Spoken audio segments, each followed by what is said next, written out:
Hi, I'm Steve. Today I've come to Bradbourne Lakes near Sevenoaks. It's a small park.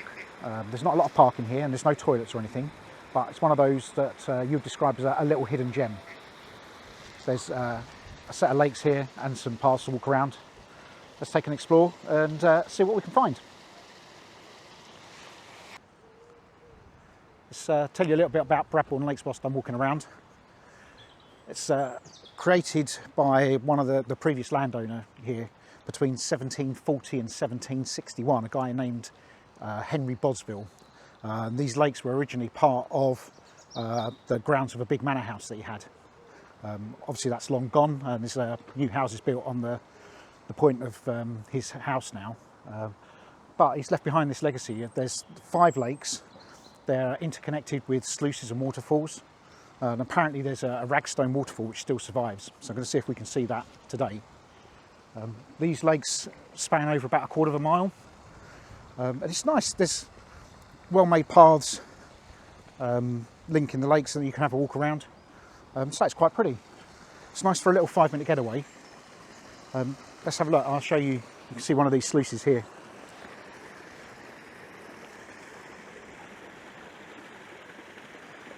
So that's very pleasant, isn't it? There's lots of birds and wildlife around here. I think this might be the top pond, we'll see. Oh, there might be one more. They're not very deep. I can see it's about 1/2 metre deep. Let's keep walking, see what else we can find. Okay, it turns out I was wrong. There's another lake I can see above here. This park was bought by Sevenoaks Council in 1935 after the previous landowners had obviously passed on and the land wasn't really being used. So it's nice.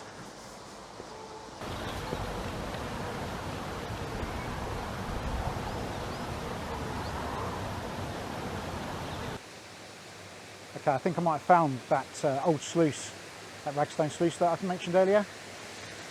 I'll just show you here.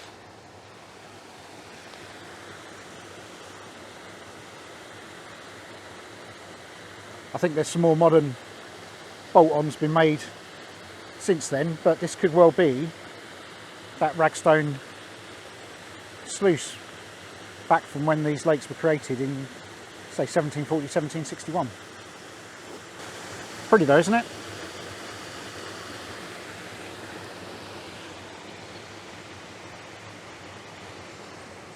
Stand a little bit in the shadows. This is us looking back down the lakes with the footpath over to the left here. It's a nice tranquil spot actually. It's not somewhere that you're going to necessarily make a trip specifically to come, but if you're local or if you're passing by, definitely somewhere you'd come for a wander, take 10 minutes or sit and have a picnic. There's plenty of picnic benches around. You can see over here. So you can sit and just take a moment, I guess. I can see why they describe it as a little oasis. Okay, we're definitely at the top of the park now. If I just spin round a little bit, there's top gateway and another road. So I can see there's a little bit more parking there. There's a space between the double yellow line so people can park. I've just spin round the opposite way. There might have been a better way of doing that. I think I've done the full circle now. This is the top lake.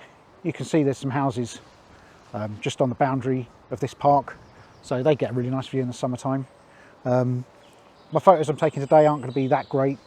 There's not any great light or anything going on in the sky, so these are pretty much snapshots just to show you what you can expect if you come to Bradbourne Lakes, and you can see how nice it is. Apparently these parks, or these lakes, had been left to neglect over a number of years. So in 2018, local people successfully petitioned the council to invest some money, so they spent £60,000 restoring the quality of the lakes, getting them dredged, and just bringing them back up to spec really, so that people can still enjoy the space. It looks like they might have thinned out the trees a little bit. It just made this still a nice place to be. So that was good use of money, I think. you can hear the wildlife in the background, no doubt. The only problem, it's ducks and geese mainly that I'm seeing, and the only problem with geese is when they go to the toilet, it makes a bit of a mess on the paths. So I have to watch where I tread a little bit. But these are the top ends of the lakes. I'm going to go across the road to the other side now and see what the lakes are like and what the paths are like down that other side.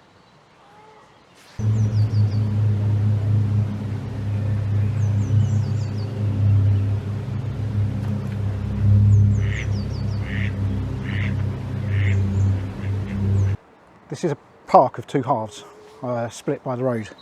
So I'm coming out of the first half. And I'm just going to show you this obelisk here. I think you can see that behind me. So one of the previous landowners here was a bit of an eccentric character apparently, and built a Neolithic stone circle.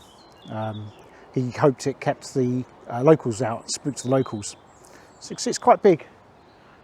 It's that 20 foot maybe or something? So maybe 5 metres, something like that. So it was in one of the local neighbours' gardens when they built the houses around here and that. And so the local residents association paid to have this stone relocated, and the people whose garden it was in donated this stone to the park so everyone can see it. Now I'm going to cross over the road. Just to say, I've mentioned restricted parking here. So there's single yellow lines. You can see here, this side of the road is restricted between 11 and 12. And on the other side of the road, it's a different area that I think it was between 2 and 3 that you're not allowed to park. There is this little lay-by which has got no parking restrictions on it. Let's cross over.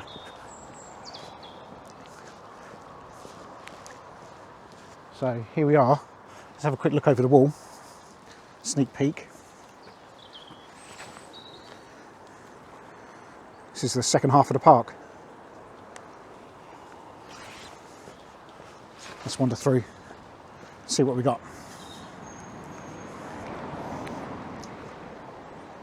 It's nice. There's an information board here as well. Let me take a photo of that. I like doing that. And then you can have a read for yourself if you've got the time.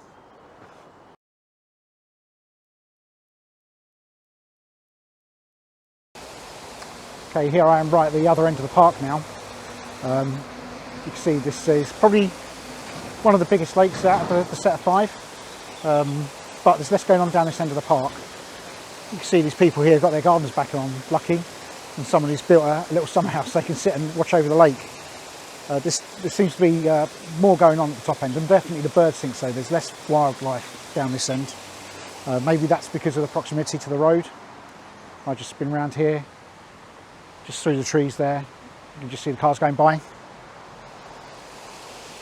But nevertheless, nonetheless. Anyway, still a nice view to have out of your back garden. Still a nice lake and still a nice place to visit. That's been a nice little trip out. I'm now back at the main entrance of the park. Back to the car. It's nice to say if you're stopping by, if you're in the area, it's worth a little visit. Stop and have a picnic or a sandwich or something. If you've enjoyed the video, give me a thumbs up, give me a like. If you've liked it a lot, then click the subscribe button and wait for the next magical instalment of Steve James in Kent. Thanks for watching.